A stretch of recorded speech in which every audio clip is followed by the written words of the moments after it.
Volamena tokony roa kilao latsaka kely no tratehaky ny mpitandro filaminana omaly teny amin'ny seranam-piaramanidina iraisam-pirenena teny Ivato ho an'andriamatoa Jean Brunelle Razafitsiandraofa dia midika izany fa tokony averina malagasy ny fitantarana ny sisy tany rehetra ary azo averina fa eny zany ao aorianan'izay raha ny fanazavany hatrany.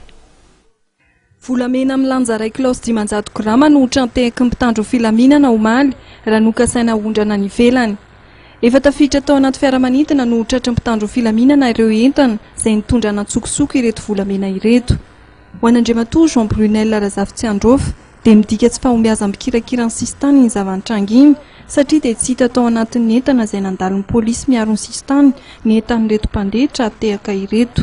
Aloha raha tamin'ny vanim-potoana tany aloha dia mizara andraikitra amin'ny tompony andraikitra ny faditseranana ny polisy pirenena eny amin'ny seranam-piaramanidina fa tsika dia miaraka mahafantatra fa nametrahana n'ilay orinasa vahiny antsoina hoe CSPI eo amin'ny aéroport.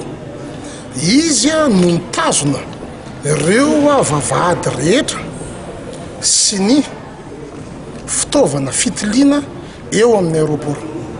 Ka raha ohatra ka miteninareo fa hoe mbola misy zavatra tafavoaka ary mbola misy ary pirenena tafavoaka n'izany seranam-piaramanidina izany dia tokony ametrahana fanontaniana izany orinasa vahiny izany satria izany no lokalokana tamin'ny fotoan'andro fa hoe ahafahana manidy zato isan-jato an'io ary nanenjehana ny entité maro teo amin'ny aéroport.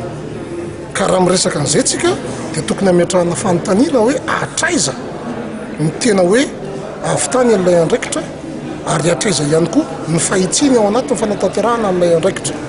Aza adino mantsy fa tombontso goavana be ny azony orinasa io izay tsy nomena mpiasa-panjakana malagasy tamin'ny fotoan'andro. Raha toka izay ny resaka volamena dia mbola mitohy hatrany koa ny resaka fanondranana an-tsokosoko ny andramena malagasy.